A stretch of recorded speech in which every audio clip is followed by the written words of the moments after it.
Logoso žurnalo 103 numeryje man teko rašyti straipsnį apie vieną iš Lietuvos profesionaliosios keramikos pradininkų, dailininką Vaclovą Miknevičių. Kūrėjas visą gyvenimą buvo itin aktyvus, įgyvendino daugybę serijinės gamybos etalonų, unikalių parodinių darbų, stambių monumentaliosios keramikos objektų ir skulptūrų. Jis vertinamas ir kaip Lietuvos keramikos pramonės organizatorius, nenuilstantis išradėjas, nuolat tobulinęs įvairius gamybos procesus. Menotyrininkai Vaclovo Miknevičiaus kūrybą skirsto į 3 raidos etapus. Teigiama, kad pirmojo etapo, tai yra 1933–58 metų darbuose, ryškiausiai matoma lietuvių liaudies keramikos formų, tautinių ornamentų įtaka. Antrojo tarpsnio 58–70 metų dailininko vazoms, servizams būdingas modernus dizainas, taikingas stilizuotas dekoras, išraiškingų faktūrų paieška. Na, o nuo 70 metų prasidėjo ir iki pat pabaigos, iki dailininko mirties, tęsiasi trečiasis etapas, kuomet autoriaus kūryboje įsivyravo monumentalūs skulptūriniai ir architektūriniai darbai. Prisimenant svarbiausius Vaclovo Miknevičiaus gyvenimo faktus, pirmiausiai norisi pakomentuoti jo kūrybinio kelio pasirinkimą. Vaclovas gimė 1910 metais Zanynų kaime Molėtų krašte. Vaikystėje mėgo lipdyti iš molio. Mokėsi netoliese esančio Piliakiemio kaimo pradžios mokykloje, toliau lankė Giedraičių miestelio vidurinę mokyklą, taip pat buvusią už kelių kilometrų nuo gimtojo kaimo. Čia tuo metu dirbo žinomas dailininkas, Lietuvių nacionalinės kultūros puoselėtojas Antanas Jaroševičius, mokiniams įskiepijęs meilę tautiniam paveldui, suteikęs jiems gerus akvarelės ir piešimo pradmenis, o gabesnius nukreipė studijuoti dailę toliau. Jaroševičiaus skatinamas 1930 metais Vaclovas Miknevičius tapo Kauno meno mokyklos studentu. Joje 4 metus mokėsi bendrajame skyriuje, kur įvairias disciplinas būsimam dailininkui dėstė Adomas Varnas, Ignas Šlapelis, Adomas Galdikas, Vladimiras Dubeneckis ir kiti įžymus tarpukario Lietuvos kūrėjai.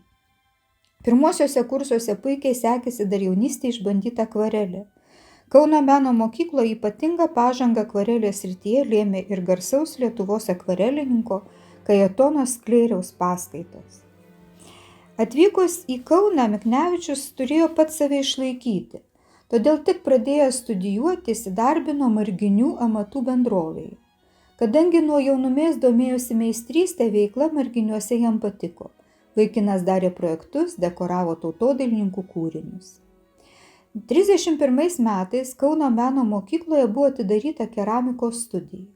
Keramika nuo pat pradžių itin traukė Vaclovą Miknevičių.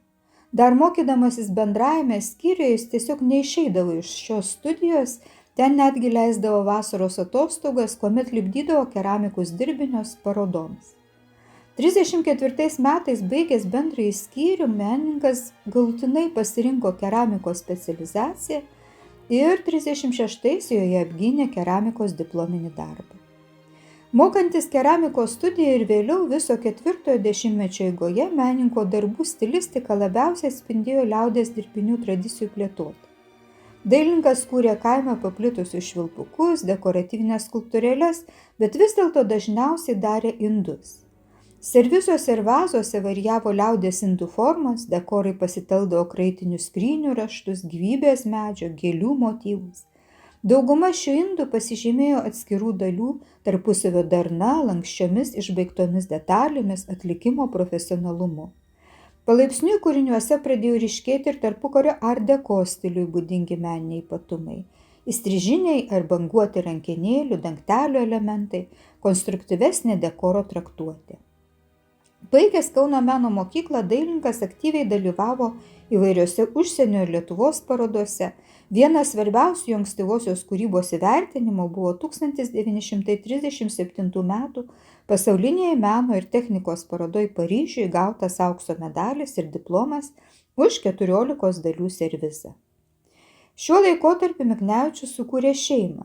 Su būsimąja žmona gydytoja Elena Zdanavičiūtė susituokė 39 metais, o 42 ir 43 susilaukė dukters Nijolės ir sūnaus Tautvydo. Palaipsniui šeima įsikūrė Vilijampolėje, netoli dailininko darbo vietos. Po Kauno meno mokyklos studijų ir privalomos karo tarnybos Miknevičius kaip dailės pedagogas buvo paskirtas dėstytoju į Kauno pirmąją valstybinę amatų mokyklą. Čia jis ėmėsi kelti mokymo lygį, dėstė keramikos dirbinių formavimą ir dekoravimą, vadovavo gamybiniai praktikai. Greta pedagoginio darbo ir parodinės veiklos 4-ojo dešimtmečio pabaigoje dailininkas vis aktyviau reiškėsi kaip ypatingas keramikos pramonės entuziastas. Todėl 40 metais reorganizavus Marginių bendrovei kooperatyvą, gavo pakvietimą vadovauti šio kooperatyvo keramikos dirbtuvių įrengimui. Vieną po kitos įrengė 2 dirbtuvės, antrąją Vilijampolėje Kriščiukaičio gatvėje.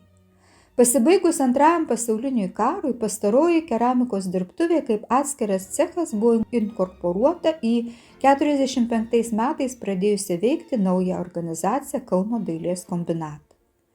Pokaryje dailės kombinate Miknevičius dirbo virtechnologo pareigose, bet palaipsniui keramikas ir savo namuose įsirengė dirbtuvę su žaidimo staklėmis, mufelinėmis krosnėmis ir kitais keramikai kurti reikalingais įrenginiais. Menininkas siekė turėti didesnę laisvę eksperimentuojant, įgyvendinant autorinius darbus. Dailininko kūryboje jau ženkliai skleidėsi 20-ojo amžiaus 7-ojo dešimtmečio Lietuvos taikomajai dailei būdingas modernėjimo, dizainiškų formų etapas. Minėto periodo Miknevičiaus darbai pasižymėjo funkcionalumu, plastikos lakoniškumu, grakštumu.